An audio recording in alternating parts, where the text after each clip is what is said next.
देखो जैसे हमारा मतलब एक तरह से क्रम में बढ़ रहा है, तो लगातार चीज़ें थोड़ी बेहतर हो रही हैं। कल जो 4 टॉपिक थे, वो 4 टॉपिक एक तरह से कह सकते हैं सोचने वाले थे या फिर कम से कम उनका संदर्भ डायरेक्ट फैक्चुअल नहीं था। फिर भी अभी आज देखो तो जो हमारे सामने चौथा टॉपिक है या फिर कहें कि दूसरा टॉपिक है, तो वो थोड़ा एक आधार पर कह सकते हैं सोचने वाला है।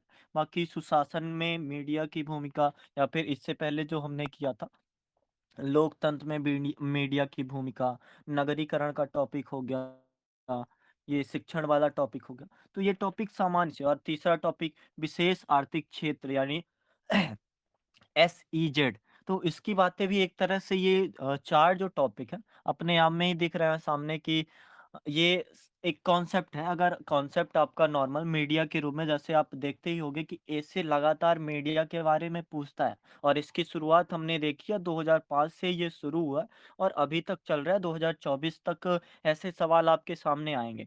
तो मीडिया वाले हम 1-2 टॉपिक और करेंगे आगे। और जो दूसरा टॉपिक है हमारा राष्ट्रीय पहचान और देशभक्ति। तो हमने एक टॉपिक ये भी किया है कि वैश्वीकरण के कारण हम अपनी राष्ट्रीय पहचान खो रहे हैं। एक टॉपिक हमको अगर याद होगा अच्छे से, तो भाषा के नाम पर अगर हम जो चीज़ें खो रहे हैं या फिर भाषा में जो हो रहा है, समांगीकरण हो रहा है, तो इससे क्या वो अपनी पहचान खो देगा या फिर भाषा के अलावा भी जो और चीज़ें थे, जैसे एक क्वेश्चन शिक्षा के नाम पर भी था कि हम जो हम अ, अगर सही से मुझे याद है या फिर आप टॉपिक पिछला देखो, तो ये था कि भारत का वैश्विक ज्ञान भंडार में क्या योगदान है? तो वही आप सोच सकते हो राष्ट्रीय पहचान और देशभक्ति में हमारे सामने ये बातें हैं कि एक तरह से हमारी जो राष्ट्रीय पहचान है, क्या बरकरार उसी तरह बनी हुई है या फिर भूमंडलीकरण के कारण, वैश्वीकरण के कारण इसने अपनी जो पहचान है, वो खो दी है या फिर जो एक पहचान खोना क्या देशभक्ति खोना होगा या फिर उसका अगर एक नया रूप होगा, क्या देशभक्ति के नए रूप में हम समझ सकते हैं? जैसे अभी आप विज़न 2047 को संदर्भ में रख सकते हो कि एक तरह से नवीन चीज़ें चाहिए। हमें नवीन चीज़ें कैसे? जैसे ये देख सकते हो टॉपिक नंबर 3 विशेष आर्थिक क्षेत्र ज़ोन एसईजेड की वरदान है या अभिशाप? तो ये टॉपिक 2008 का है और ये घटना मतलब एक तरह से 2006 या उससे पहले एक सामने आई थी, संदर्भ में आई थी। तो उसका अभी आपको एक अगर जायज़ा लेना है, तो आप जायज़ा ले सकते हो कि इससे पहले लगभग 24 मैं अगर सही हूँ 24 करोड़ आय मिलता था या फिर एक तरह से कह सकते हैं निवेश भी इसमें ज़्यादा था और रोज़गार के भी अवसर थे और वर्तमान समय में ये अवसर रोज़गार पहले अगर 24 करोड़ था या फिर 24,000 करोड़ था, तो अब ये लाखों में हो गया या लाखों करोड़ों में हो गया। तो ये टॉपिक मुझे लगता है एक वरदान या अभिशाप में अभिशाप वाला पॉइंट हटाकर अब वरदान कर देना चाहिए। एक समझ के हिसाब से अगर देखो तो इसमें निवेश भी बढ़ा है, रोज़गार भी बढ़ा है और भारत की एक जो आय है या फिर कहें कि अवसर है, तो विशेष आर्थिक क्षेत्र एसईजेड होने के कारण ये चीज़ें बेहतर हुई हैं। तो अब मतलब समझ सकते हो कि यूपीएससी कैसा क्वेश्चन पूछ रहा है। वो क्वेश्चन जो एक 2 साल आगे वाली घटना हो या फिर 2 साल पीछे वाली घटना, कि इसका क्या प्रभाव पड़ने वाला है। चौथे टॉपिक पर हम आगे बातें करेंगे और इसका एक काफ़ी अच्छा आधार लेके चलेंगे। अगर 5वाँ टॉपिक आप देखो, तो नगरीकरण और उसके खतरे। हमने इस पे बातें की हैं कि जो नगरीकरण है एक प्रछन्न वरदान यूपीएससी ने स्वयं पूछा और प्रछन्न का मतलब आप लोगों को पता ही होगा कि एक दिखावटी रूप में तो वरदान है, लेकिन उसका जो एक खतरा है, तो यूपीएससी स्वयं पूछना चाह रहा है कि उसके खतरे की बातें करो। नगरीकरण होने से जैसे एक मानसिकता ये आती है कि अगर विकास करना है, तो गाँव का विकास शहर होकर ही होगा या फिर जैसी मानसिकता बन जाती है कि विकास का अगला कम या फिर नगरीकरण से कितनी सारी वर्तमान में अभी जीएस का सबसे अगर पसंदीदा टॉपिक कहा जाए ना यही है टॉपिक कि शहरों में आ रही आकस्मिक बाढ़ उसके बारे में चर्चा करो और आप लगातार इसको खबरों में देखते ही होगे शहरों में जो है ऊष्मा द्वीप बनते हैं उसके बारे में चर्चा करो शहरों में जो एक प्रदूषण है उसके बारे में आप चर्चा करो शहरों की एक जीवन गुणवत्ता है जो खाने की बातें हो गई शिक्षा की बातें हो गई शिक्षा तो चलो समझ सकते हो एक आधार पर अच्छी है, लेकिन एक ये भी क्वेश्चन किया जा सकता है कि संस्कार युक्त शिक्षा क्या मिल पा रही है? तो एक तरह से आप जितने भी आयाम देख सकते हो, तो नगरीकरण और उसके खतरे की नगरीकरण से लाभ तो हुआ है, पर उसके खतरे भी हम सामने देख सकते हैं। और हमारा लास्टली टॉपिक है क्या सर्वसाधारण के शिक्षण के द्वारा समतावादी समाज संभव है? जैसे कहते हैं, शिक्षा अगर दे दी तो आपने एक कह सकते हैं हथियार दे दिया। मतलब ऐसा आप लोग अगर अभी आपसे पूछूँ, अभी आप बोल दोगे कि शिक्षा ऐसे शेरनी का दूध है, जो पिएगा वो दहाड़ेगा। तो वही बातें कि अगर शिक्षा दे दी तो रोज़गार मिल जाएगा, बेहतर जीवन मिल जाएगा, सकारात्मक सोच मिल जाएगी, या फिर स्वास्थ्य की बातें हो जाएँ, या फिर एक कह सकते हैं खेल की भावना, या फिर समाज में रहने का एक, जैसे हमारा टॉपिक भी है सफलता की बातें हों, तो उस सफलता से हमारा क्या समतावादी समाज बन पाएगा, या फिर शिक्षा के अलावा भी बहुत चीज़ें आवश्यक है? जैसे यूपीएससी का मतलब अगर क्वेश्चन है ना, तो उस क्वेश्चन में वो जवाब भी रहता है, चाहे आप जीएस में ढूँढ लो या फिर चाहे आप एशे में ढूँढ लो। एक अगर मुझे सही से याद है, तो ऐसा था कि गरीबी उन्मूलन योजनाएँ चलाने से गरीबी जाने नहीं वाली है। तो वैसे ही है कि शिक्षा देने से या फिर सर्वसाधारण की शिक्षा शामिल कर देने से केवल समतावादी समाज संभव नहीं होगा। कह सकते हैं 80% हो जाएगा, लेकिन उसके अलावा भी बहुत चीज़ें और समाज को चाहिए, या फिर एक समतावादी समाज में और भी बहुत आयाम होते हैं, जिसके कारण कह सकते हैं कि सर्वसाधारण के शिक्षण साथ-साथ ये जो जितनी सारी चीज़ें हैं, तो उनके कारण एक समतावादी समाज बन पाएगा। और फिर ये भी सवाल आप कर सकते हो इसमें, क्या समतावादी समाज की आवश्यकता वास्तव में है? मतलब एक तरह से अगर मतलब वैसा नहीं कह रहा, मतलब ये रूप हो सकता है अगर सोचने की दिशा इस तरह जाए कि प्रकृति ने सबको समान नहीं बनाया है, या फिर जो हमारा कॉन्सेप्ट आता है सर्वाइवल फॉर द फिटेस्ट, क्या वास्तव में ये डार्विन का जो सिद्धांत है क्या है? क्या वास्तव में जो फिट हो पा रहा है, या फिर जो बेस्ट है वही सर्वाइव कर पा रहा है, या फिर सर्वाइव हर वर्ग कर पा रहा है, चाहे भले वो समता रूप में ना आ पाए? तो इन सारे टॉपिकों को हम देख सकते हैं। अब चौथे टॉपिक पे थोड़ा बातें करते हैं और इसका एक अच्छा आधार बना के सारे आयामों को समझते हुए चलते हैं, ठीक है? या फिर और किसी को अगर बोलना हो इन टॉपिकों पे तो कुछ बोल सकता है 2-3 मिनट के लिए। बाकी फिर हम मेन टॉपिक पे चलते हैं जिस पे सबसे ज़्यादा वोटिंग थी। किसी को कुछ बोलना है इसमें से किसी भी टॉपिक पे, या फिर एक सामान्य सी समझ अगर बताना चाहता है किसको ये भी पक्ष देखा जा सकता है। जैसे हर पक्ष होंगे, अगर हम डीप में बात करेंगे तो राष्ट्रीय पहचान देशभक्ति में भी, जैसे हमने एक दिन बात की थी ना कि भूमंडलीकरण या फिर जो वैश्वीकरण है वो हमारे लघु उद्योग के लिए वरदान है या खतरा है। तो वैसी ही बात हम सोच सकते हैं राष्ट्रीय पहचान के लिए। अगर लघु उद्योग हमारे एक कह सकते हैं कि भारत की अर्थव्यवस्था की बैकबोन है, तो उस बैकबोन का कमज़ोर होना, या फिर राष्ट्रीय पहचान का खोना, या फिर राष्ट्रीय पहचान का बढ़ना, क्या वास्तव में देशभक्त के रूप में सामने आएगा? तो इस पे बातें हो सकती हैं। अब थोड़ा हम लोग बातें करते हैं चौथे टॉपिक पे। अनुशासन का अर्थ सफलता अनुशासन का अर्थ सफलता, अराजकता का अर्थ विनाश होता है। तो अब आप इसको बताओ, कैसे इसको सोचा जा सकता है? एक कोई भी सामान्य सा, ज़्यादा समय मत लीजिएगा। बस एक सामान्य सा नज़रिया बताइए कि अनुशासन का अर्थ सफलता, अराजकता का अर्थ विनाश होता है। तो इसको आप कैसे समझ रहे हो? कैसे देख रहे हो? कोई बताना चाहता है?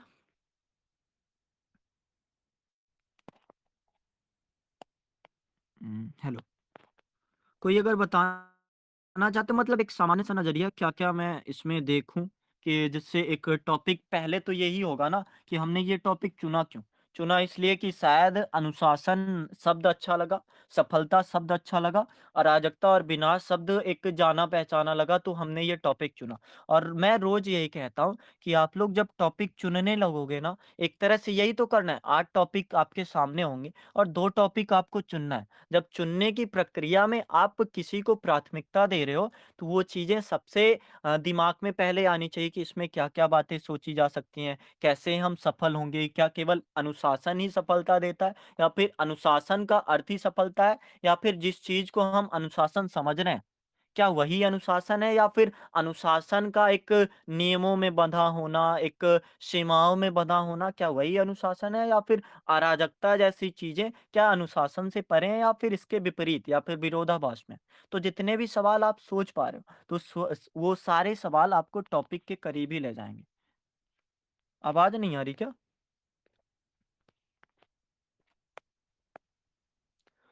Yes network sir. इश्यू है क्या? वेट, अभी अब आ रही है क्या आवाज़ मेरी? या फिर मैं फिर से करूँ एक बार रिफ्रेश? सर आ रही है अरे आपकी आवाज़। Okay, okay.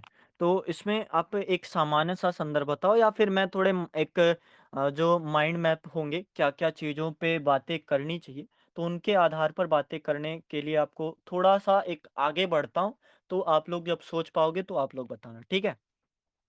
जैसे देखो, अगर इसमें मुझे समझ आ रहा है अनुशासन का अर्थ सफलता, अराजकता का अर्थ विनाश। तो अगर अंग्रेजी में ट्रांसलेशन देखो, मैंने ये गलती की है कि अंग्रेजी आपको भेजा नहीं और इसमें अराजकता का एक जो ट्रांसलेशन होके आया, वो है एनार्की और एनार्की अगर समझोगे तो वही है कि एक शासनहीनता वाली चीज़। मतलब कि निरंकुशता आप समझ लो लोकतंत्र के मायने में या फिर एक जो तंत्र चलेगा या फिर जो भी होता है, समाज होता है, राजनीति होता है, तो उसमें शासनहीनता का होना अराजकता माना जाता है और अनुशासन अगर एक सामान्य-सा देखोगे, तो स्वयं पर स्वयं का शासन, वही शासन वाली चीज़ें सफलता दिलाती हैं और अराजकता मतलब शासनहीनता हमें विनाश की ओर ले जाएगी। तो इसको सामान्य-सा एक आप ऐसी अवधारणा लेकर चलोगे कि अनुशासन का अर्थ सफलता है कि अगर आप शासन एक तरह से आप जो भी चीज़ें करोगे, चाहे नियमों में बंध के रखो या फिर एक अपने आप को इस तरह से ढालो कि जो चीज़ें मुझे करना है, वो करना ही है या फिर जो भी आप समझ सकते हो। तो उसको हम एक स्वयं पर स्वयं का शासन को अनुशासन मानेंगे और अराजकता को मानेंगे कि एक एनार्की अगर यूपीएससी ने ट्रांसलेट करके दिया, तो वही शासनहीनता का। अगर शासनहीनता स्वयं में नहीं रहेगी, एक हम वहाँ पे भी नहीं जाएँगे कि हम बताने लगे राजनीति के पक्ष में अराजकता का क्या मतलब है, हम इंसान के नज़रिए से बताएँगे कि अराजकता मतलब अगर स्वयं पे शासनहीनता नहीं है, कि जब मन हुआ तब मतलब कुछ नहीं कर सकते, एक तरह से जो मन आया वैसा करना या फिर मनमानी होना वास्तव में खुद पर शासन है नहीं।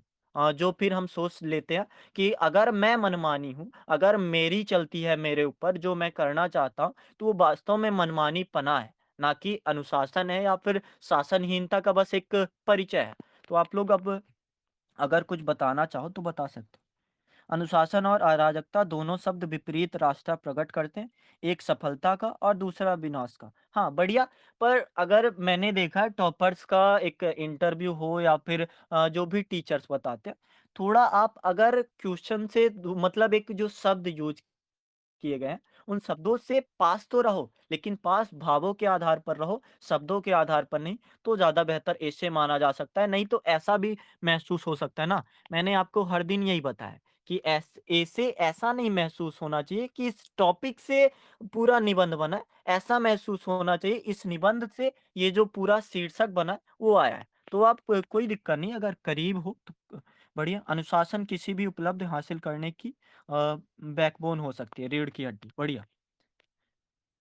तो आप समझ चुके हो ना किन-किन पक्षों पर हम बातें करने वाले हैं और एक पक्ष हमारा ये भी होगा कि क्या आउट ऑफ द बॉक्स सोचना या फिर मतलब एक कह सकते हैं नियमों में बंधे रहना ही अनुशासन है या फिर आउट ऑफ द बॉक्स अगर सोचेंगे तो वो अनुशासन नहीं होगा या फिर अराजकता जैसी चीजें क्या विफलता ही दिलाएंगी या फिर अराजकता का होना जो एक समाज समझता है। समाज की अगर आप विद्रोही हो गए तो वो आपको अराजक मानेगा। विद्रोही अगर आप नियमों के खिलाफ हुए हो तो भी वो आपको अराजक मानेगा। तो क्या वास्तव में वो अराजक हो जाना है? तो ऐसे संदर्भ पर भी हम बात करेंगे। पर मुझे लगता है कि ये संदर्भ इस टॉपिक का इतना नहीं है, जितना ये संदर्भ होना चाहिए कि एक अनुशासन से हम क्या-क्या चीज़ें प्राप्त कर सकते हैं, एक सफलता के मायने में और एक अराजकता से क्या-क्या चीज़ें प्राप्त कर सकते हैं। तो अब कोई माइक ओपन करके या फिर जो भी बताना चाहता है तो बताएँ, कैसे और मतलब आधार होंगे हमारे टॉपिक पर बात करने के लिए?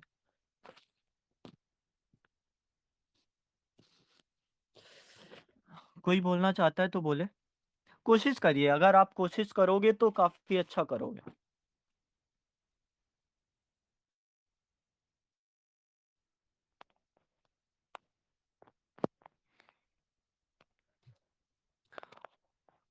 देखिए टॉपिक तो मुझे लग रहा है सरल है। एक तरह से आप लोगों ने जैसे चुना है इसको, उस आधार पर सरल है। तो आप कोशिश करिए कि क्या इसमें बताया जा सकता है या फिर बस इतना ही आधार होना चाहिए या फिर कोई और आधार भी हो सकता है। या फिर जैसे कभी-कभी होता है ना, एक कोटेशन ले लिया किसी का और उस कोटेशन को डिस्क्राइब करना भी तो एक आधार ही होता है। उस तरीके के अमल मतलब एक अनुशासन किन-किन आयामों के या फिर किन-किन जो तत्व होते हैं उससे मिलकर बना होता है, उसकी भी बातें कर सकते हैं। या फिर जैसे किस-किस पक्षों में अनुशासन की बातें जैसे आप महात्मा गांधी का सोचो, एक संदर्भ बस लेता हूँ। महात्मा गांधी का अपने एक खाने के लिए या फिर कह सकते हैं कि जब वो लंदन में थे, तो लंदन में उनके रहने के लिए जो उनका अनुशासन का आधार था, तो उन्होंने अपने भोजन में अनुशासन किया। मतलब एक समझो 3 साल तक वह केवल 1 ब्रेड और कुछ मतलब आलू के मतलब 1 आलू, 1 या फिर 2 ब्रेड के सहारे पूरे 3 साल गुज़ारे। तो ये उनका भोजन के प्रति अनुशासन था और उनकी सफलता आप देख ही सकते हो कि एक इंसान जिसने शाकाहारी होने का प्रण ले लिया है, उसका लंदन में रहना और लंदन में उस वर्ग में रहना या फिर तब जब समाजीकरण या फिर जो भूमंडलीकरण या वैश्वीकरण जो है, इतना नहीं फैला था कि हमारे जो खाद्य पदार्थ है, भोजन है, शाकाहारी वहाँ तक पहुँच जाएँ। बस ब्रेड, आलू के सहारे उन्होंने अगर 3-4 साल गुज़ारे हैं और ये बातें रेफ़रेंस में अगर आप चाहो, तो उनकी जो किताब है माई एक्सपेरिमेंट विथ ट्रूथ तो उसको आप पढ़ सकते हो। उन्होंने बताया कैसे मतलब एक अनुशासन ही तो है कि जो बातें आपने ठान ली, उस बात को आप पूरा करो और वही निरंतरता अनुशासन तक आपको पहुँचाएगी। अनुशासन में लक्ष्य निर्धारित होता है और अराजकता का कोई लक्ष्य नहीं होता। बढ़िया। कोई और कुछ बोलना चाहता है? या फिर मैं पहले बोल दूँ फिर आप लोग बोलो? वैसा करना थोड़ा सही नहीं लगता मुझे। या फिर एक आधार की प्रस्तावना क्या होने वाला है इसका? इस पे बातें करते हैं। कोई बताए क्या प्रस्तावना हो सकता है? अ जैसे इन्होंने बताया ना अनुशासन में लक्ष्य निर्धारित होता है और अराजकता का कोई लक्ष्य नहीं होता। तो वही है कि हमें दोनों आयामों को लेके चलना है और वही हमारी प्रस्तावना होगी जो पूरी बातों को बताएगी। अनुशासन जीवन के साथ ही शुरू होना चाहिए। बढ़िया। डिसिप्लिन का मतलब अच्छी लाइफ, काम, रिस्पेक्ट, अराजकता का मतलब बढ़िया। मतलब से मतलब एक महत्व से बताओगे या फिर परिभाषा के आधार पर आप चीज़ें डिफ़ाइन करना चाहते हो? बढ़िया, ये भी एक अच्छा तरीका हो सकता है अनुशासन को बताने का।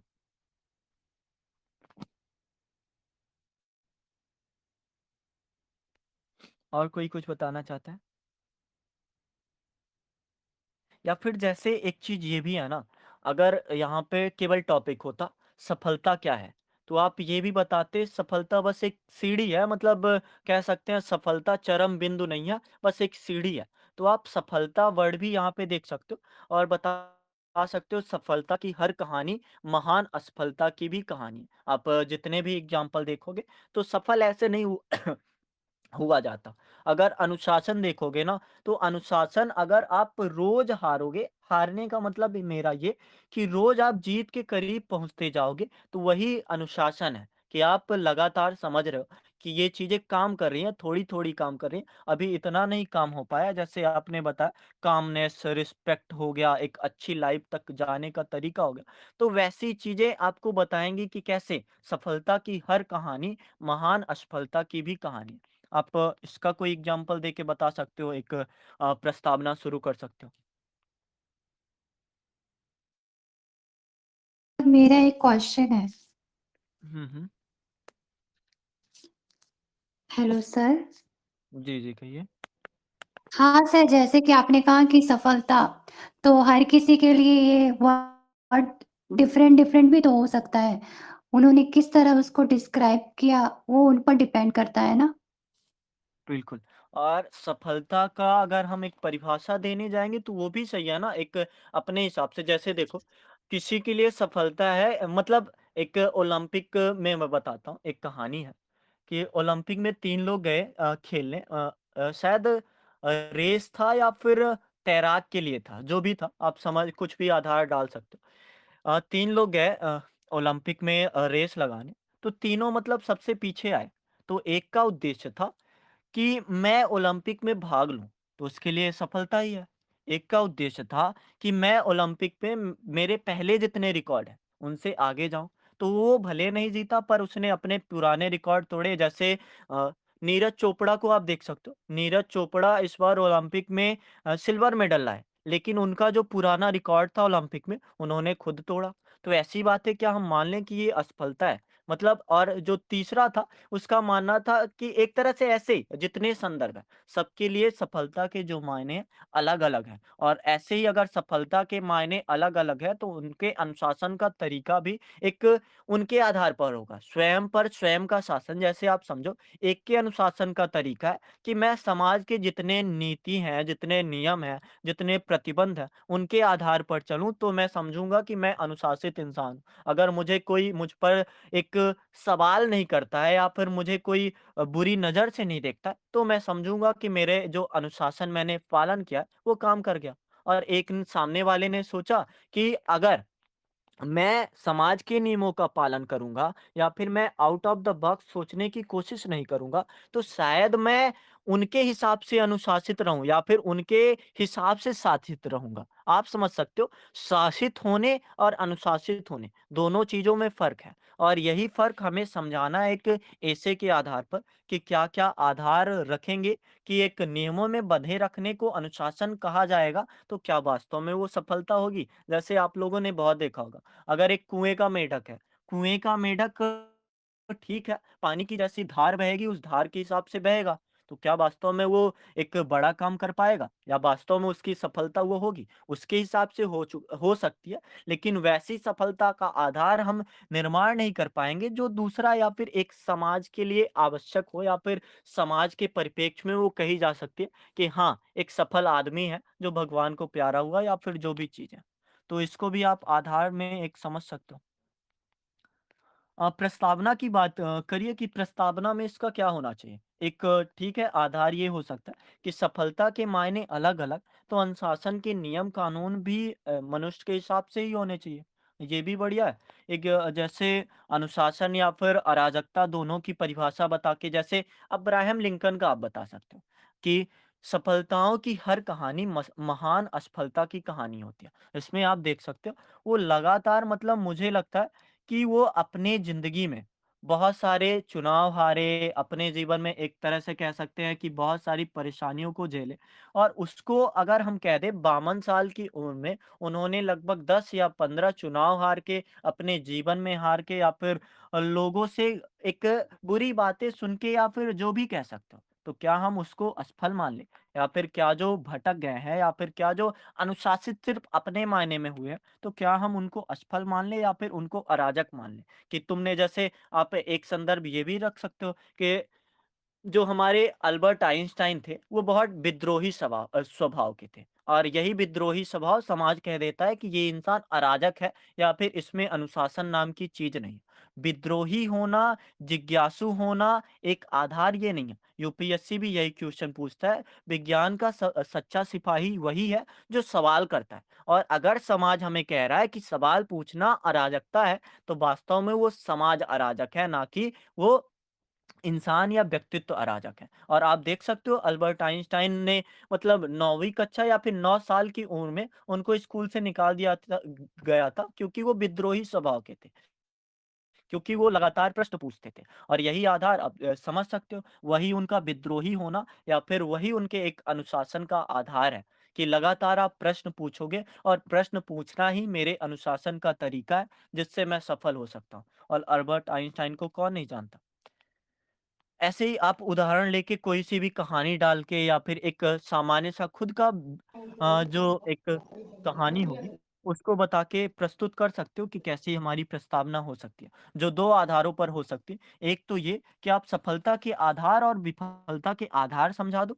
एक तो ये कि आप पहले यही समझा दो कि वास्तव में अनुशासित होना या फिर अराजक होना क्या? या फिर आप चारों चीज़ों को एक साथ एक कहानी में या एक उदाहरण में लेके समेट दो कि ऐसी-ऐसी बातें हैं, जिससे आप मतलब जो समझते हैं कि जो वास्तविक रूप कल हमने जब बात की थी, वही कि जो चरित्र है, अगर केवल बाहरी चरित्र बनाया है या फिर बाहरी रूप से सामने वाला कह रहा है कि ये इंसान अनुशासित है और तुम्हारे भीतर एक कुंठा भरी है या फिर सीमितता भरी है और तुम समाज का भला नहीं चाहते, तो तुम वास्तव में सफल हुए नहीं। ये जो अ, मन में राम बगल में छुरी वाली बातें है ना, ये वास्तव में आपको सफल नहीं बनाती और ये नाम भूल जाएँगे। एक समय बाद अगर भूल गए तो वास्तव में वो सफलता का आधार हुआ ही नहीं। और सफलता आप लोग भी बताते हो कि सफलता वास्तव में एक जो मंजिल है उसकी एक सीढ़ी है। अगर आप लगातार या फिर निरंतर सीखते रहोगे तो वही एक सफलता का आधार होगा।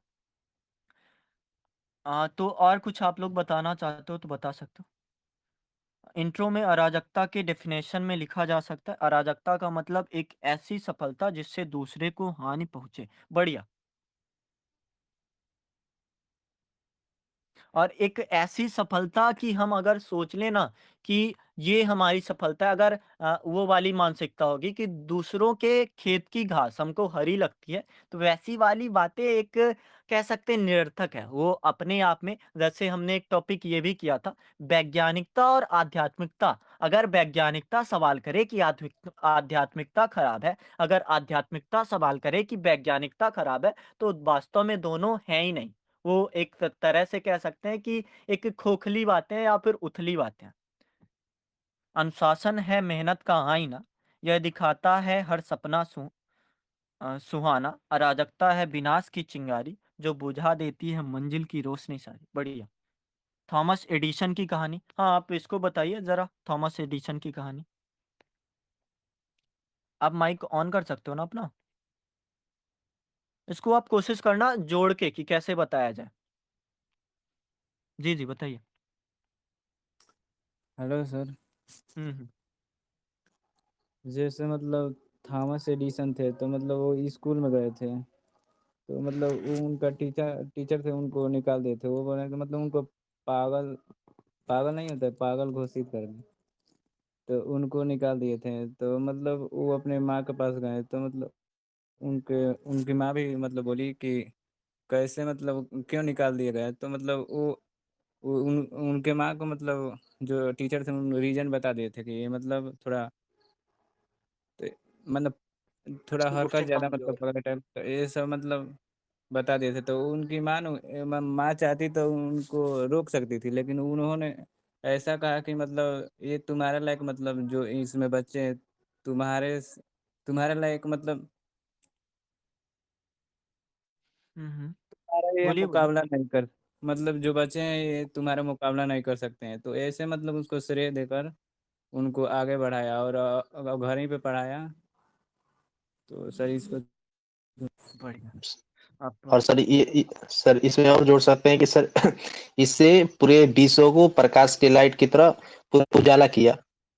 बढ़िया। एक मतलब जिसका अंधकारमय जीवन या फिर विद्यालय ने जो तय किया कि ये इंसान अराजक है या फिर ये इंसान मंदबुद्धि है, उस इंसान ने सफलता का वो मायना सिर्फ अपने लिए नहीं, बल्कि एक कह सकते हैं कि अंधकारमयी एक शिक्षा पद्धति को उजाले से भरा, ऐसा मतलब जो भी आप जोड़ सकते हो वाक्यांश में। और यही मतलब एक तरीका होगा आपके अराजक और जो अनुशासन है, उनकी माँ ने एक वाक्य बोला था, तुम इसलिए नहीं हार गए क्योंकि तुमको भगा दिया गया या फिर तुमको मंदबुद्धि कहा गया, तुम इसलिए हारोगे क्योंकि तुम अपने आप को मंदबुद्धि मान रहे हो। तो वही चीज है अनुशासन, जो आपको बताती है कि ठीक है आप कमजोर हो तो कोई दिक्कत नहीं, लेकिन कमजोर अगर आप बने रहोगे तो ये दिक्कत वाली बात है। एक बिल गेट्स का उदाहरण आता है, आप अगर चाहो तो एक जो अमीर होने की बात है, कि अगर आप अमीर पैदा नहीं हुए तो ये मतलब कोई दिक्कत वाली बात नहीं, लेकिन आप अमीर अगर मर मतलब गरीब अगर मर गए तो ये दिक्कत वाली बात है। तो बढ़िया, ऐसे आप कर सकते हो। समाज के लिए अनुशासन को अपनाना और अराजकता को अस्वीकार करना महत्वपूर्ण है। और ये भी बात एक तरह से सोची जा सकती है कि समाज ही नहीं अपना रहा है। एक जो आधार है, समाज का मानना है कि एक टाई लगाने वाला इंसान, या फिर आप देख सकते हो, और मैंने एक दिन बताया था आपको, जो हमारे नवाजुद्दीन सिद्दीकी है, तो नवाजुद्दीन सिद्दीकी पढ़ने में कमजोर थे, तो उनके पढ़ने में कमजोर होने के कारण वो जो उनका शिक्षक थे या फिर जो उनके टीचर थे, उनको नहीं सोचते थे कि ये जो आर्ट है या फिर जो हमारा सिनेमा चलता है, क्या बोलते हैं उसको, नाटक हो गया या फिर जो भी प्रतियोगिताएं होती है, इसमें भी ये कमजोर होगा। तो समाज तय कर चुका होता है एक आधार, जिसने अपने नियमों कानूनों से कि आपके अगर मैथ में 80 नंबर आए, मैथ में अगर आपके 99 नंबर आए तो ही आप नाटक कर सकते हो, तो ये भी एक समाज की सीमित धारणा है। तो वैसा इन्होंने लिखा कि समाज के लिए अनुशासन को अपनाना और अराजकता को अस्वीकार करना दोनों महत्वपूर्ण है।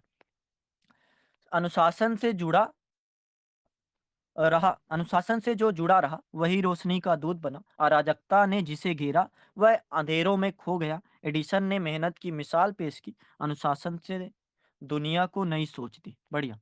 और कोई कुछ बोलना चाहता है? इंट्रो में यही सारी बातें होंगी, एक तरह से सारे जितने भी आधार हों।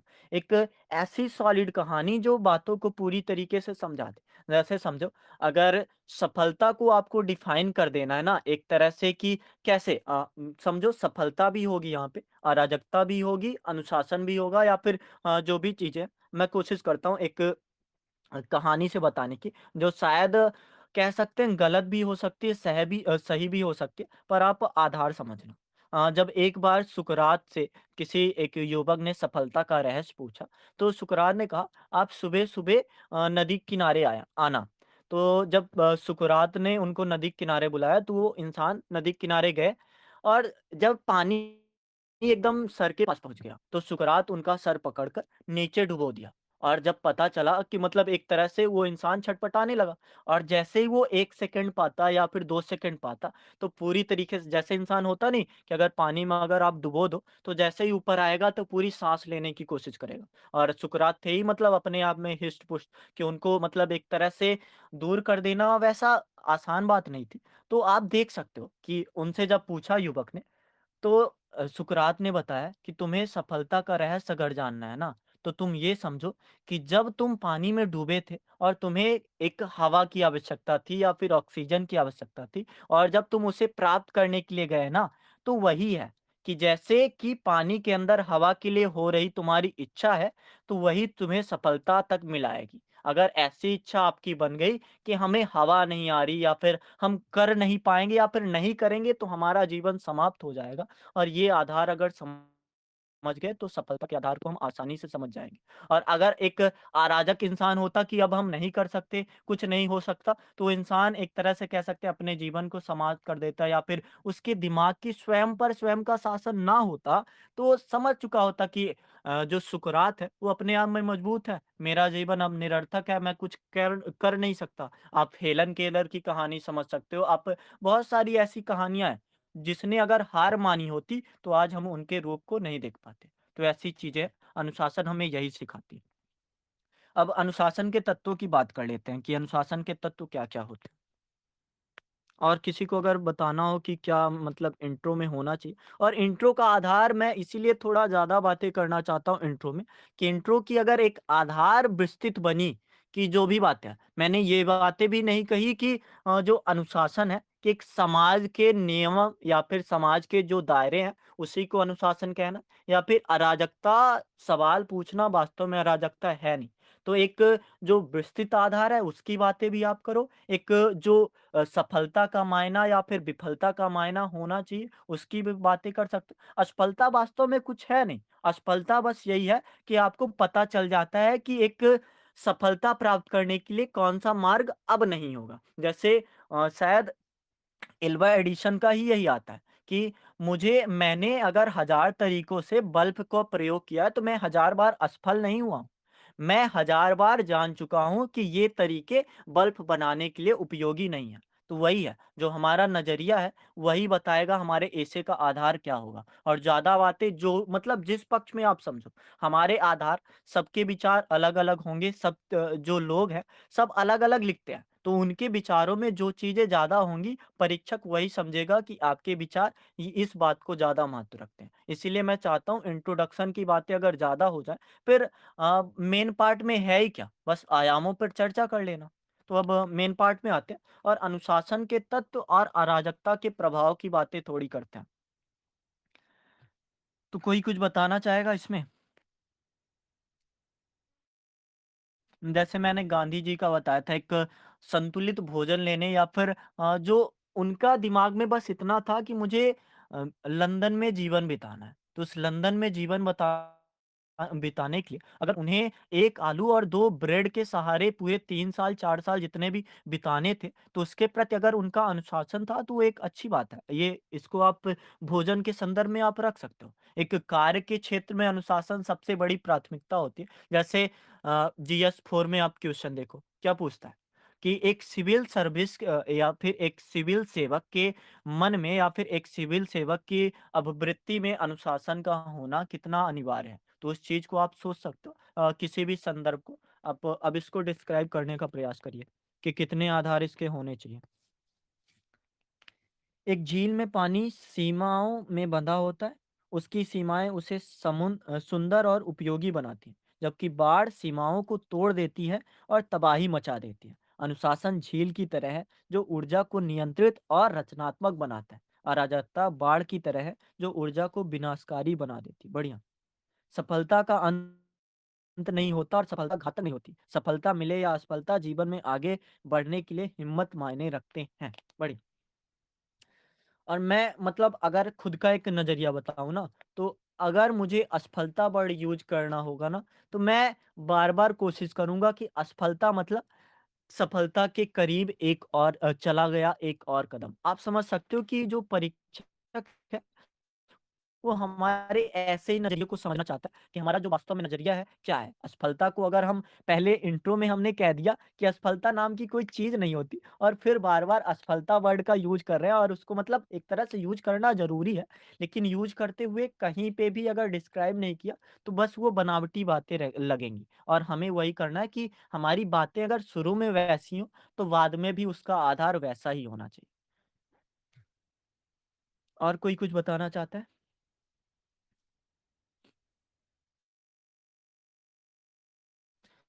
जैसे अराजकता की अगर बात कर लें ना, तो अराजकता में सर होता क्या है? इसका मतलब जी, जी, बोलिए।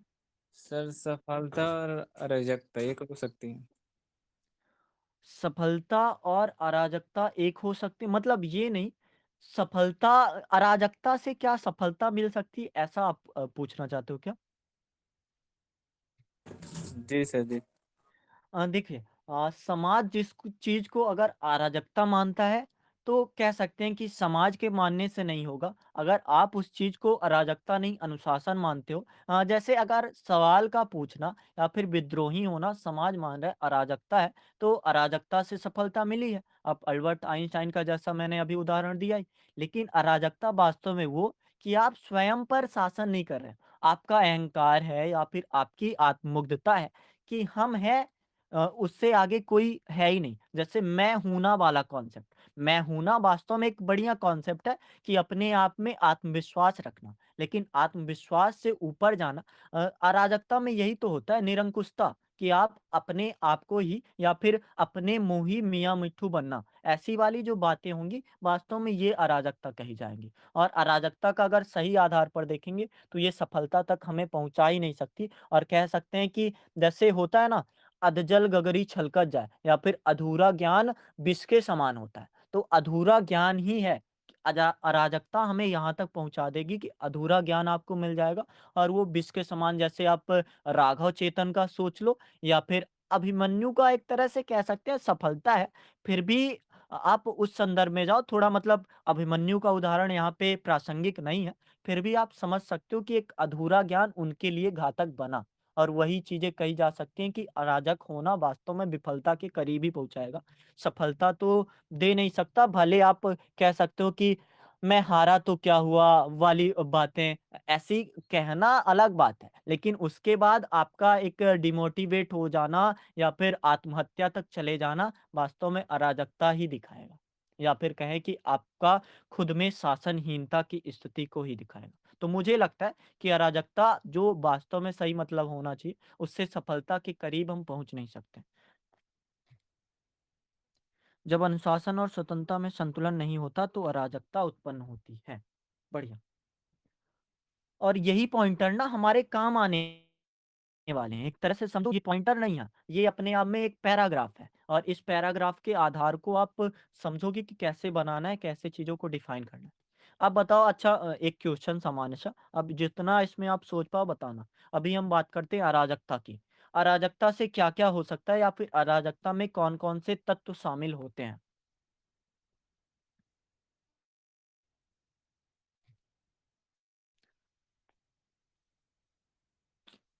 अगर अराजकता के तत्व हम समझ गए ना, तो विफलता का आधार समझ जाएँगे या फिर विफलता के लिए जो-जो चीज़ें लगती हैं, जैसे अगर अहंकार होगा, तो इंसान विफल होगा और अहंकार वास्तव में अराजकता का एक तत्व ही है। अगर जो नो प्लान वाली स्थिति है कि आप तरीके नहीं बना रहे हो या फिर प्लान तो है या फिर कहें कि आपके पास तरीका तो है, पर नो एक्शन वाली आपकी तकनीक है, तो भी आप एक अपने आप में मान सकते हो। जैसे एक बात कि अगर आप सफल होना चाहते हो, तो उन कामों को करने की आदत डालिए, जिससे असफल लोग नहीं करते। मतलब एक तरह से जो असफल लोग नहीं कर रहे हैं, वही काम आपको करना है और असफल लोग क्या नहीं कर रहे हैं कि वो अगर विफल हो रहे हैं, तो उनका नो प्लान, नो एक्शन वाली बात है या फिर जो अपने आप में कि हम नहीं कर पाएँगे या फिर असफल होने का डर, हार जाने का भय आपको किनारे पर जैसे आपने अगर एक कविता सुनी होगी कविता या फिर वाक्यांश कि अगर आप नदी के किनारे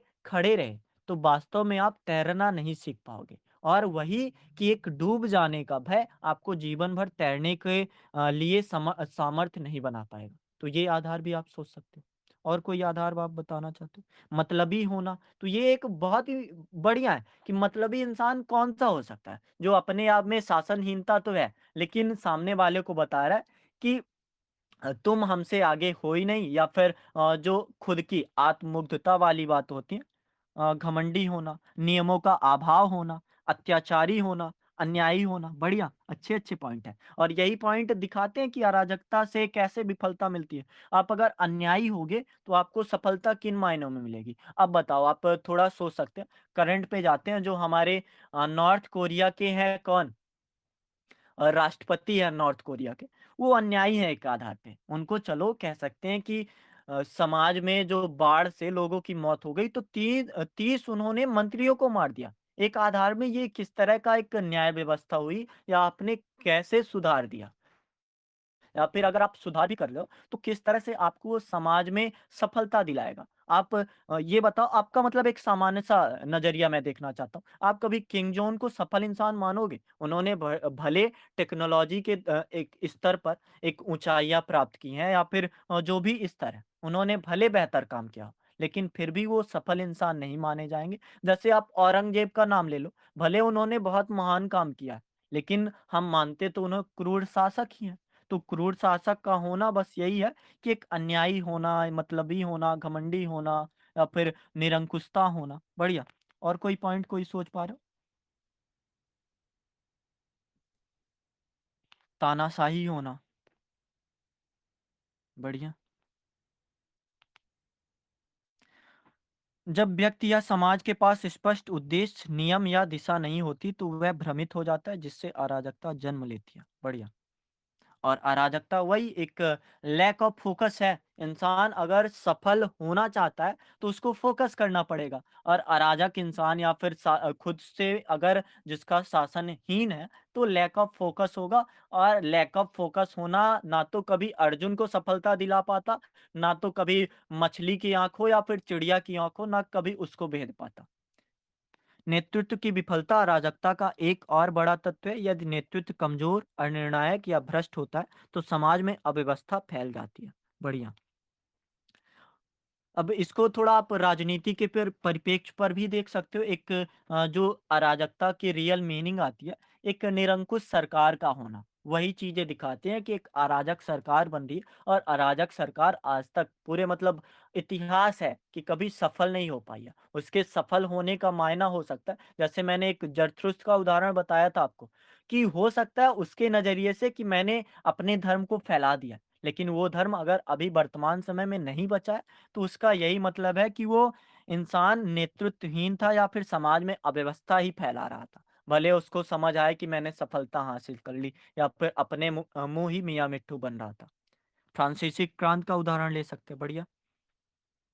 सर आप डिस्क्राइब करोगे फ्रांसीसी क्रांति का कैसे? कि आपके यहाँ शोर हो रहा है?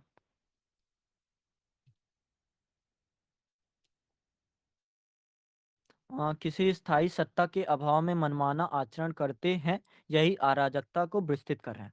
और अगर अराजकता विस्तृत हुई, तो पहली बात तो यही होता है ना, प्राथमिकता को तय नहीं कर पाते। अगर हमने प्राथमिकता को तय नहीं कर पाया कि क्या चीज़ें हमारे लिए इम्पोर्टेंट है, हमारे लिए सजना-संवरना या फिर एक बाहरी आवरण इम्पोर्टेंट है या फिर खुद को सँभालना, जैसे कल वाले टॉपिक को भी थोड़ा ध्यान रख सकते हो कि अगर चरित्र को हम बाहरी रूप से सँवारेंगे, तो ज़्यादा हम बेहतर बन पाएँगे या फिर आंतरिक रूप से सँवार कर हम ज़्यादा सफल के करीब पहुँचेंगे। तो यही सारी बातें एक अराजकता के इंसान को कैसे वो विफलता के करीब पहुँचाता है। अब आप लोग बताओ कि एक सफल इंसान या फिर एक अनुशासन युक्त इंसान कैसे सफलता के करीब पहुँचता है? कोई अगर उदाहरण देना चाहो तो दे सकते हो। Self discipline is mother of success. बढ़िया। जैसे एक मैं उदाहरण बताता हूँ। एक उदाहरण है अभी वर्तमान समय से लेते हैं जो हम लोग कर रहे हैं। एक चीज़ क्या, सबको पता है यहाँ पे कि निबंध एक प्रतिभा का विषय है। लेकिन लगातार हम अनुशासन में एक चीज़ें कर रहे हैं कि अभ्यास करेंगे। और और अनुशासन का सबसे बड़ा तत्व है निरंतर बने रहना या फिर लगातार करते रहना। और अगर हम निरंतर करते रहे, तो भले वो ऐसे का जो विषय है, भले कह सकते हैं कि प्रतिभा का विषय है। लेकिन अभ्यास से भी ये चीज़ें सीखी जा सकती हैं या फिर करी जा सकती हैं। और अगर करेंगे तो निबंध में सफलता पाएँगे। और किसी के सफलता का आधार हो सकता है कि काश पिछले जो हमारा जो मेंस हुआ था उसमें 80 नंबर से 90 पहुँच जाएँ।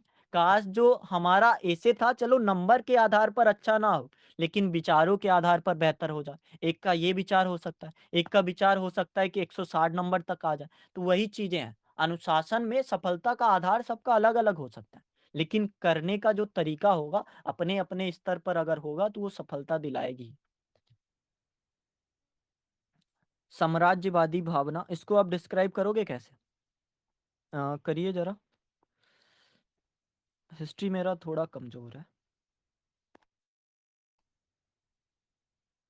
और कोई कुछ बताना चाहता है?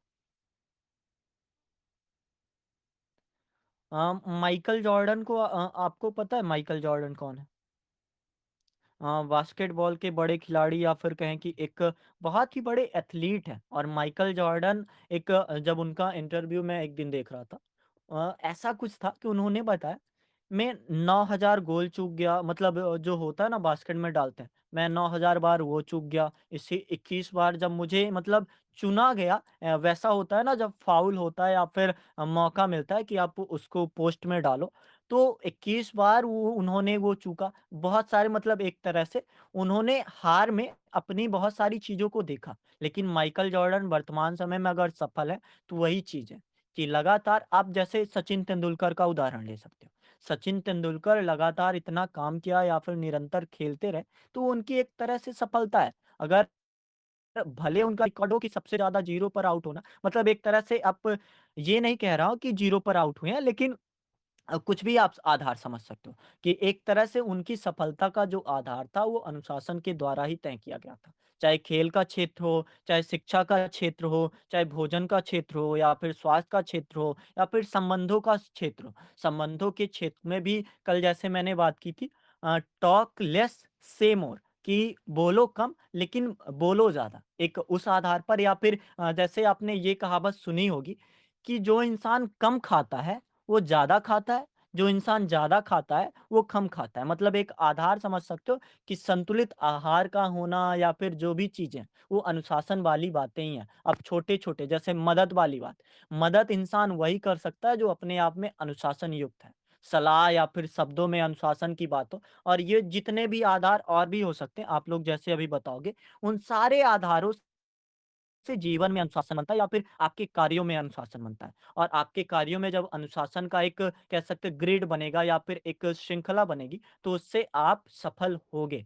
और सफल होने का आधार भी वही है कि आप लगातार निरंतर करते रहो। और अनुशासन हमें यही सिखाता है, संघर्ष करना, लगातार हमें हार ना मानना। और अराजकता हमें यही सिखाती है कि हार मान लो, इससे बेहतर है हार मान लो। जैसे बहुत बार एक आपने लाइन सुनी होगी कि अधिकतर जो लोग होते हैं ना, उस समय हार मान लेते हैं जब सफलता उन्हें मिलने वाली होती है।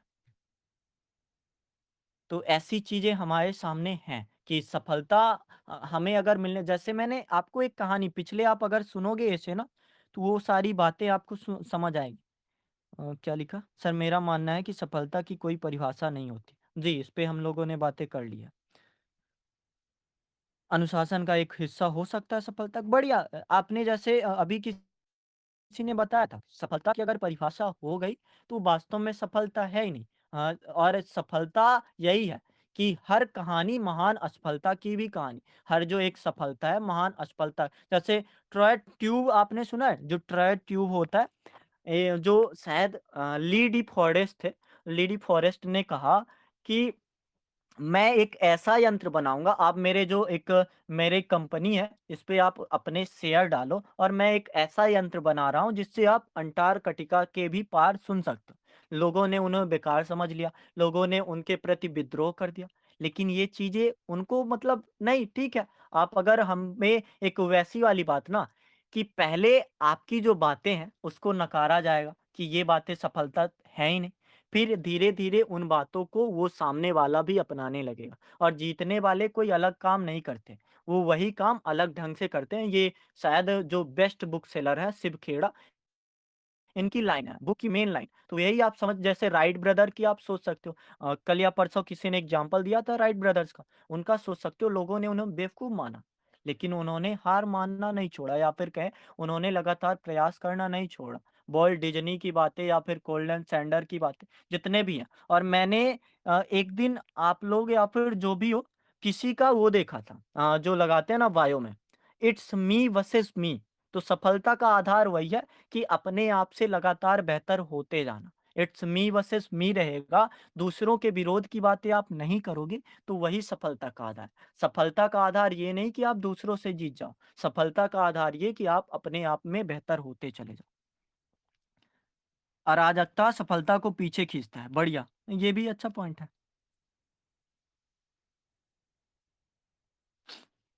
अब आप लोग कुछ बोलो, मैं शायद आप लोगों को मौका नहीं दे रहा हूँ, मुझे ऐसा लग रहा है। मैं म्यूट करता हूँ, आप लोग बोलो जो भी बोलना चाहते हो। या फिर निष्कर्ष कैसा होना चाहिए इस पे बातें या फिर जो भी आधार।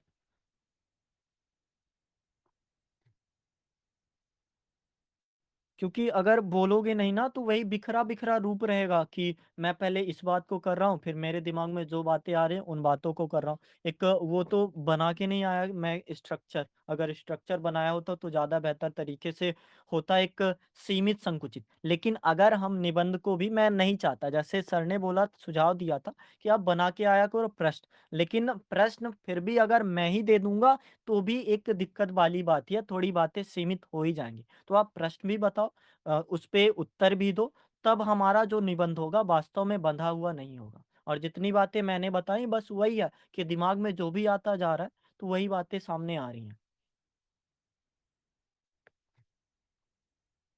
क्वेश्चन ही गायब हो गया।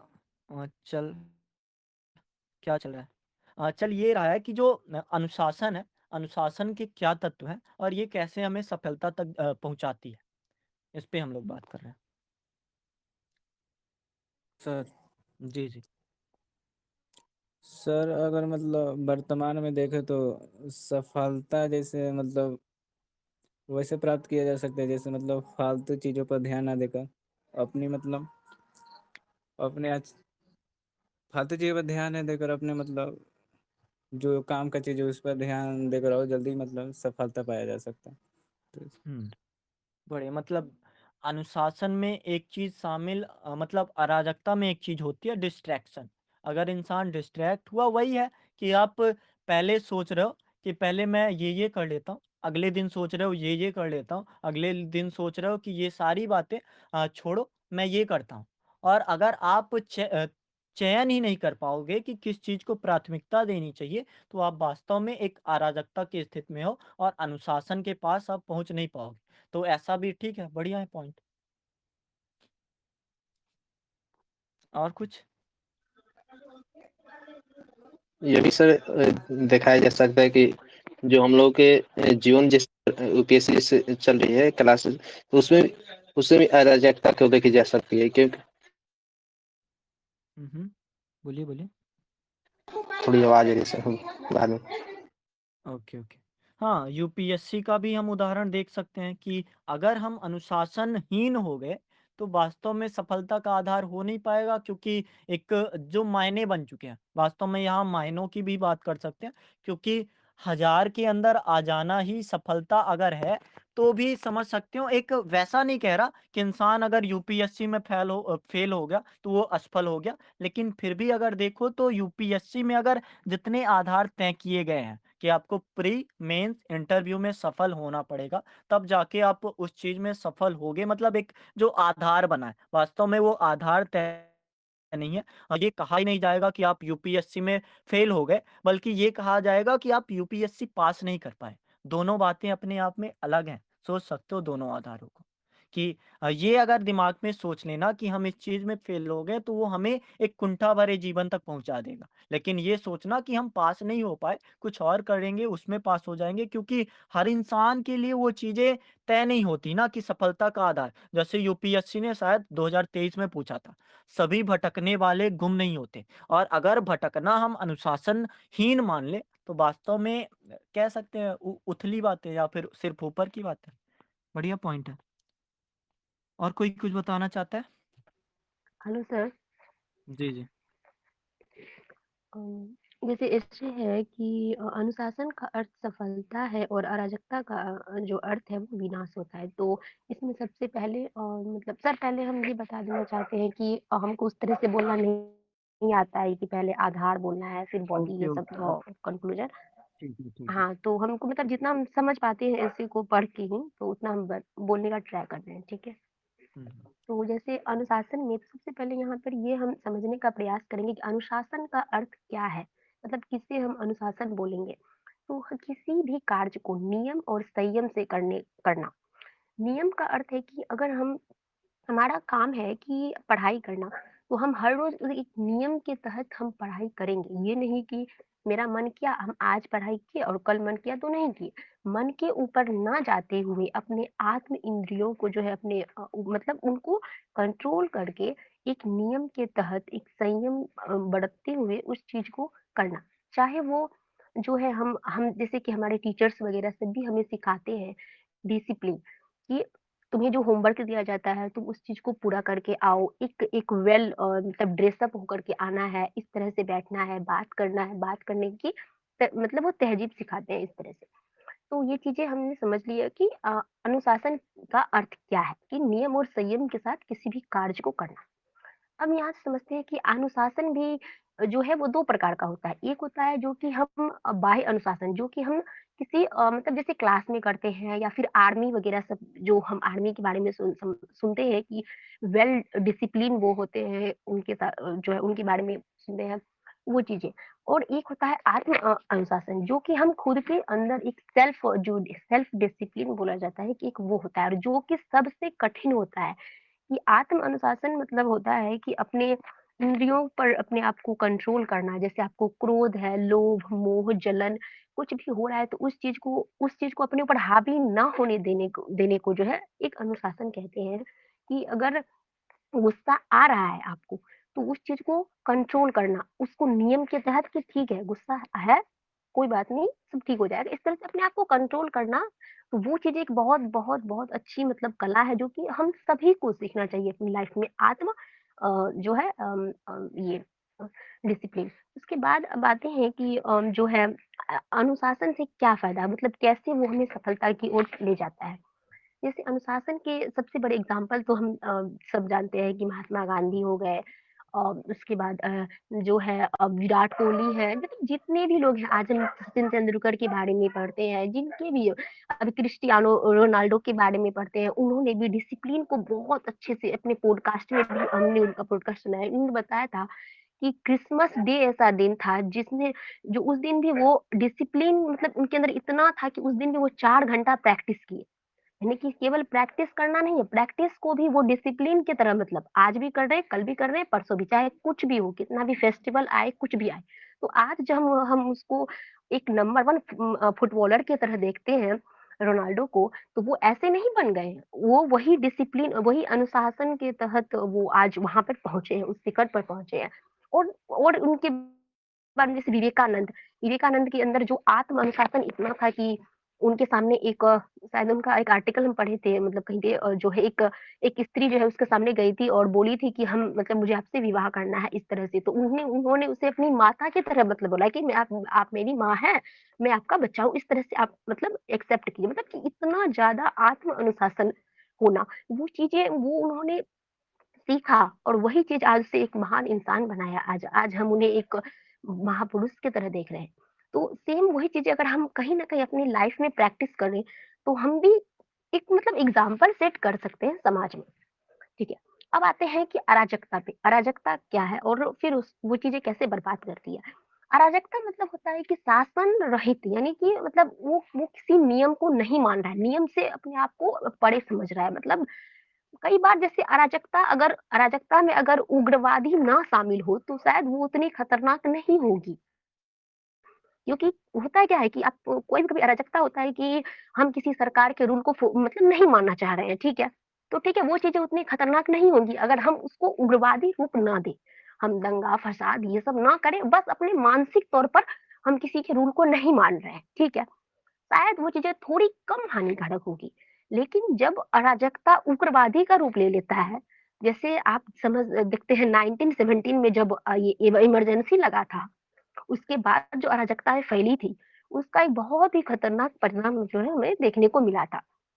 तो वो सब चीज़ें जो है बहुत खतरनाक हो जाती है जब अराजकता में उग्रवादी आ जाता है कि मतलब वो बाहरी दंगा-फ़साद ये सब करना और वो कहीं न कहीं बर्बादी की तरफ ले जाता है। और यही अराजकता अगर हम हमारे ऊपर हावी हो जाती है अपनी लाइफ़ में कि हम अगर अपने आप को नियम से बड़े समझने लगे कि अब तो हमें कोई रूल फ़ॉलो नहीं करना है, कोई नहीं चलो जब मन हुआ तब उठो, सो, कुछ भी स्मोकिंग करो, कुछ करो। तो वो चीज़ भी हमें बर्बादी के रास्ते पर लेकर चला जाता है और एट द एंड वो चीज़ें हमें बर्बाद कर देती है। तो यहाँ से हम अराजकता को समझ सकते हैं कि अगर अराजकता मतलब अगर मानसिक तौर पर ऐसे रहे कि ठीक है हमें किसी के रूल को फॉलो नहीं करना है और अपने एक बनाए गए रूल को फॉलो करना है तो वो थोड़ी-सी कम हो सकती है कि हानिकारक। लेकिन अगर हम उसको उग्रवादी रूप दे देते हैं, पूरा प्रदर्शन करना है तो शांति प्रदर्शन भी कर सकते हैं कि हम सरकार की आपकी इस नीति से हम खुश नहीं हैं। तो आप जो है करिए आंदोलन, आपका राइट्स है आंदोलन करना। लेकिन अगर आप आंदोलन में सरकारी चीज़ को तोड़-फोड़ कर रहे हैं, पूरा एकदम गाड़ी में आग लगा रहे हैं या ये चीज़ कर रहे हैं, ये चीज़ें गलत है और वो चीज़ें कहीं न कहीं बर्बादी ही है। तो यहाँ से हम इस चीज़ को समझ सकते हैं और यहाँ से फिर और फिर निष्कर्ष में फिर यही मैं वो मतलब बोलना चाहेंगी कि मतलब अनुशासन ही जो है वो एक बेस, एक नींव है, जो कि लोगों के जीवन को सफल बनाता है। हमें भी अपनी लाइफ़ में वो चीज़ को फ़ॉलो करना चाहिए और बस यही है कि अनुशासन मतलब होता है ना कि अनुशासन इज़ एवरीथिंग।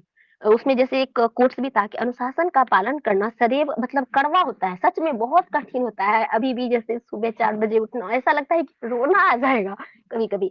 लेकिन फिर वही है ना कि उसका एट द एंड जो फल होगा ना वो बहुत मीठा होगा। तो इस चीज़ को यही चीज़ कह कर के कि अनुशासन का पालन करना सदैव कड़वा होता है, लेकिन इससे प्राप्त होने वाला फल सदैव मीठा होता है। Thank you.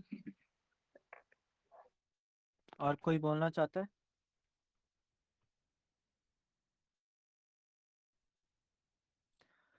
जो भी कुछ आपको बोलना हो तो बता सकते हो। सर अराजकता और अनुशासन पर मैं सिर्फ 2 वाक्य बोलना चाहता हूँ। अराजकता वो है जो शासन के विरोध में चलना, मतलब शासन का पालन ना करना और अनुशासन एक ऐसी व्यवस्था है जो शासन के अनुकूल अपने आप को बनाए रखना। मैं इस बात को ऐसा समझता हूँ कि अनुशासन मतलब स्वयं पर स्वयं का शासन होना, ना कि नियम, नीतियों या फिर जो नियामक हैं, उनका प्रबंधन या फिर जो भी है, आप समझ सकते हो। अगर स्वयं पर समझो, फ्रांस ने ये नीति बनाई है कि जो महिलाएँ हैं, वो मतलब एक जो भी आधार समझ सकते हो, एक ऐसी नीति जो वास्तव में सीमित मात्रा में है, या फिर कहें कि एक ऐसी नीति जो आपके अधिकारों को छीन रही है।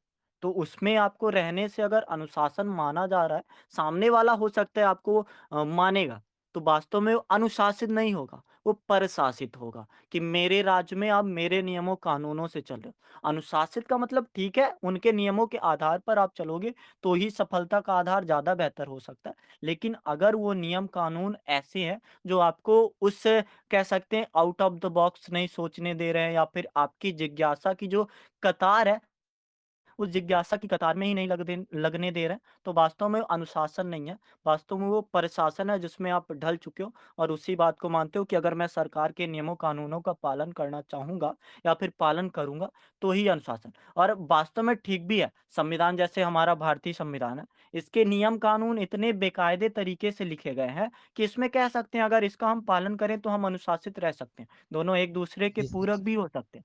लेकिन पाकिस्तान जैसे मतलब वैसे मैं आरोप नहीं लगा रहा हूँ, लेकिन पाकिस्तान के नियम कायदे पर अगर हम चल रहे हैं, तो हम एक तरह से कहे जा सकते हैं पाकिस्तान के हिसाब से कि हम अनुशासित हैं, लेकिन भारत अगर उसको देखेगा या फिर हम देखेंगे, तो कैसे कहेंगे कि एक अनुशासित इंसान है, या फिर जो अनुशासन का आधार होगा वो सीमित ही है उनका भी।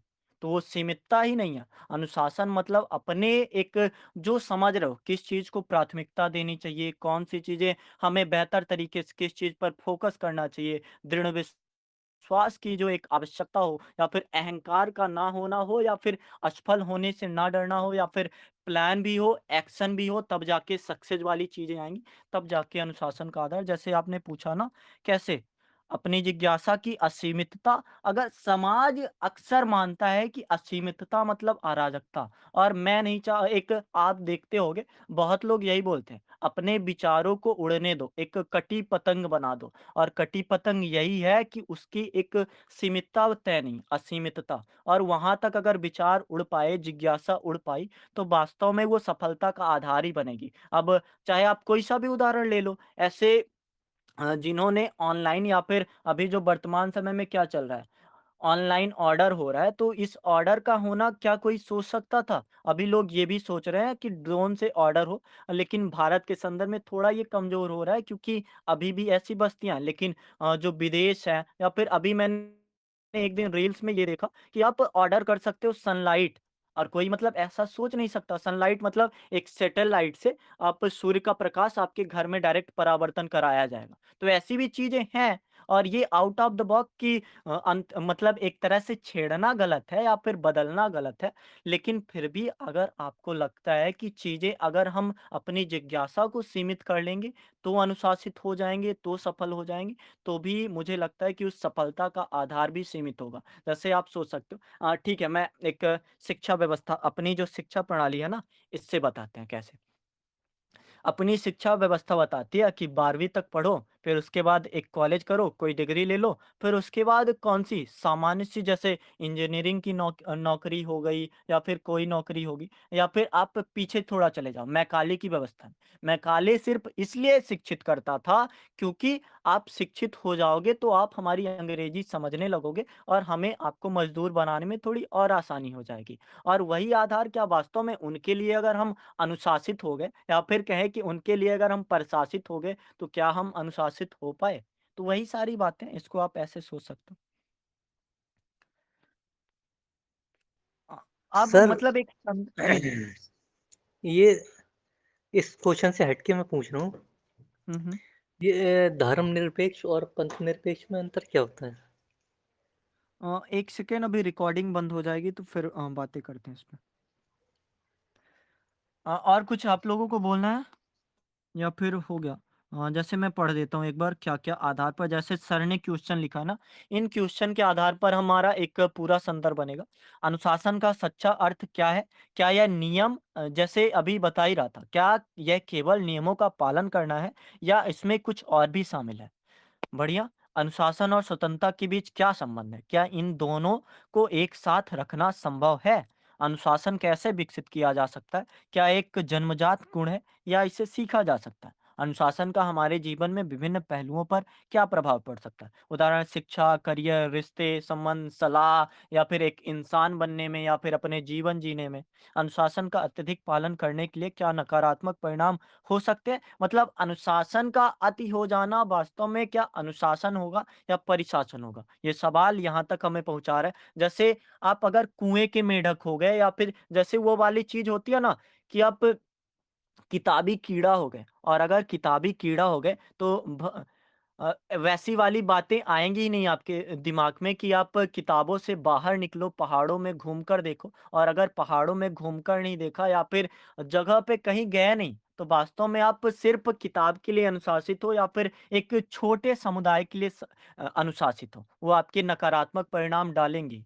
अराजकता के बारे में जैसे इसके क्या-क्या कारण हो सकते हैं, मतलब एक तत्वों की बात। और अराजक में जितने भी कारण हैं कि इंसान असफल होने से अगर डरेगा, तो वो अराजकता का कारण बनेगा। कि मैं, जैसे आप लोगों ने लिखा भी, कि इंसान का अन्यायी हो जाना, अपराधी हो जाना, अत्याचारी हो जाना, निरंकुश हो जाना, तो वही सारी बातें।